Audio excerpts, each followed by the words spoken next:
globally. We just saw yesterday the Supreme Court of the United States of America. You know, I thought you were already ahead of me in Western. No. Yeah. Hey, how are you? What's it? Habari. Nzuri sana. Sema. Niko salama. Nice to see you. My first day of work. Excellent. On Saturday. After so many years.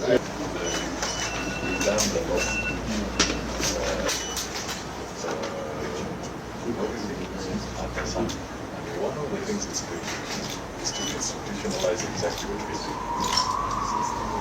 And now we also very grateful that we have our CS Excellency, and we will hand over into from the ministry. In the ministry we have two state departments. The state department needs to go to his seat. Maybe we can take a photo there. Yes. And then Shaping Kenya's road and implementation. And from here we shall President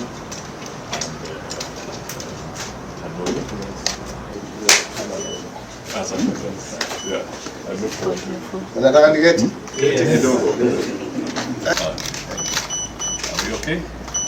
Simepigia waziri wa mambo David Mgonyi, Director General Communication Authority. Communication Office of the CS.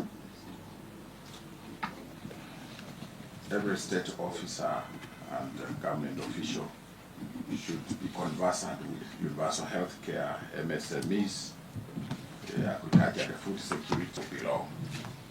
In his wisdom, the president Pigeni makofi bana. and that foundation has led us to where we are today, that we are actually... Thank you, sir. The handover reports and they're all signed. Asante sana. So sasa kazi iendelee. Asante sana. Asante sana, we are done. Ukitaka kujua kitu kama tutachoma ama tutabani, kitu kama pornography, tukipata njia ya kuzuia hiyo tutazuia, because inaharibu watoto. Inaharibu watoto kabisa. I don't want to say this because allow me. You imagine you have a daughter and a son,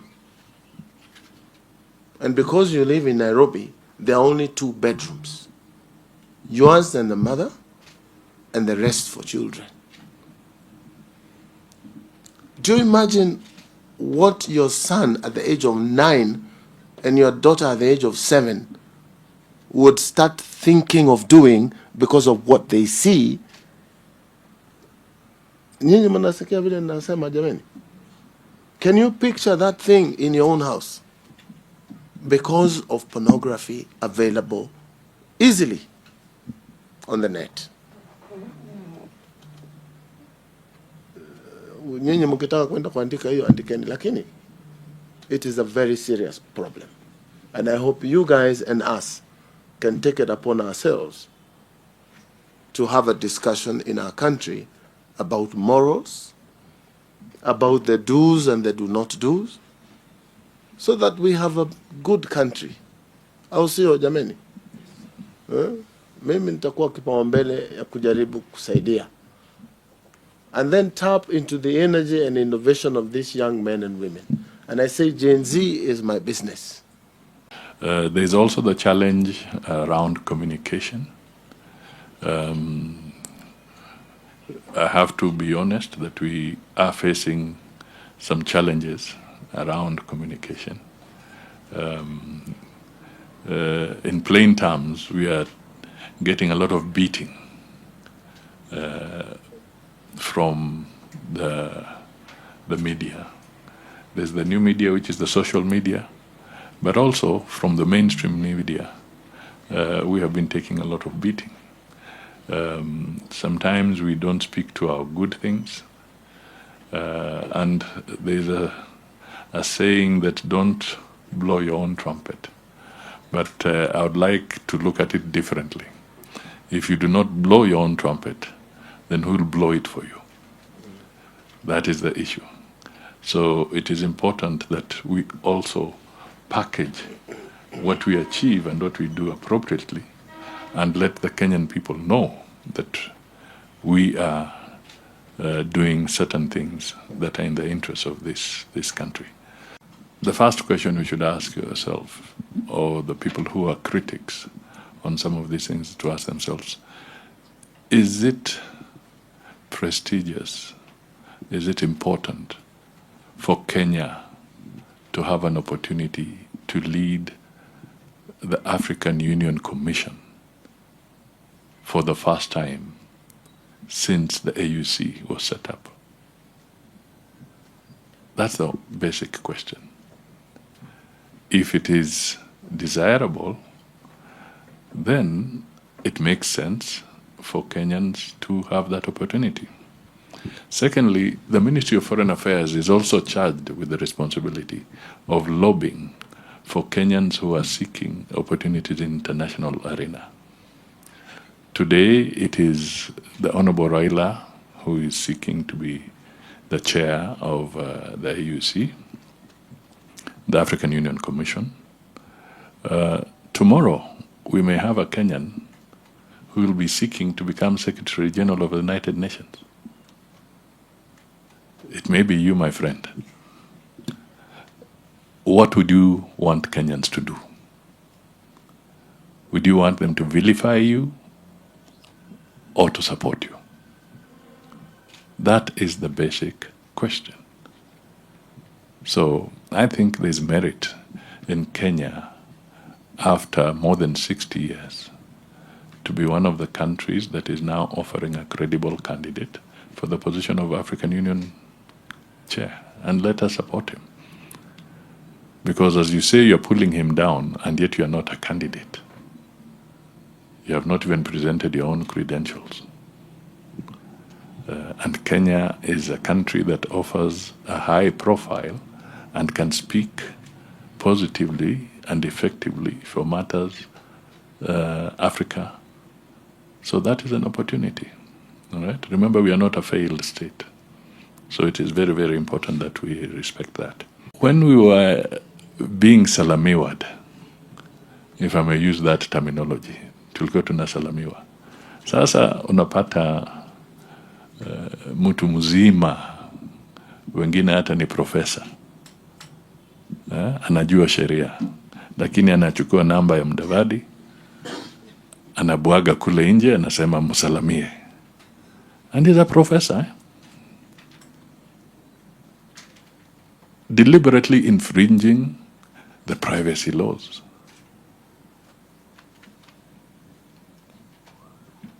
You know, and basically calling for anarchy. Why is Australia looking at reviewing their laws and making sure that they protect their children? You know, so that they are not subjected to this harassment. You wake up one day and you have your sister, or you have your daughter, or you have your son, and your son is being bastardized, or your daughter is being bastardized on social media. My friend, how does it feel? How would it feel? Why have we been seeing high rates of suicide in some of those countries? Because these are young people. How do they manage such an affront? They do not know how. So some might end up committing suicide. So we also have an obligation as a country to think through these things, bring it up even in our educational curricula, so that there can be responsible use of these tools, the artificial intelligence that we are now going to embrace as we go into the future. We really have to think carefully as a nation and have a conversation so that we all know what are the rules of the game. Hata kwa football, ukishika mpira ni handball. You now have a substantive minister in office. The Honorable Kabogo is not a stranger to you. Maybe at a personal level, yes, for some of you, but in terms of the public space, he's not a stranger to you or a stranger to us. He has been a parliamentarian. He has served as a governor of Kiambu. He's a businessman. And the way I know him is somebody who is very forthright, courageous. He speaks his mind. And on your behalf, I wish to congratulate him on his appointment by President William Ruto.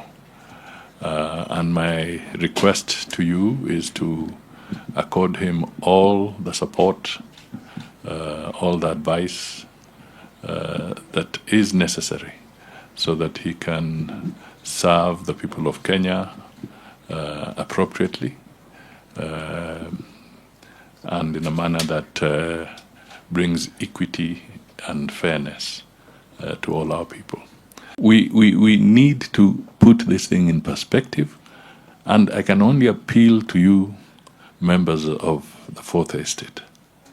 Let us work on this together. The Kenya you vilify is the Kenya that is the hub, the regional hub for all the media houses. Kenya, the Kenya government has provided you the best opportunity. All the big houses are here. If you go and you figure out which is the largest BBC station in Africa, where is it domiciled? It's domiciled in Nairobi. Did they come here because we have bad laws?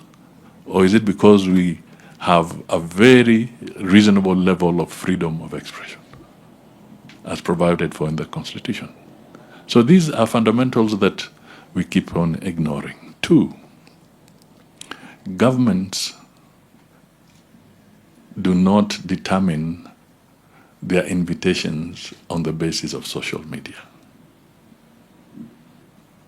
We did not invite the King of Netherlands or the royal family to visit through social media. There are government channels for such invitations. Okay? So, where is this rumor coming from? That because a few people have played on social media, that it has affected our relationship with the Netherlands. It's wishful thinking. Our partnership with Netherlands is very solid. They are strong investors in this country. They'll continue to be strong investors in this country. And we have a very good relationship. The rest is just a rumor mill. But it may be pleasing those who think it is gaining traction. I can tell you it's not.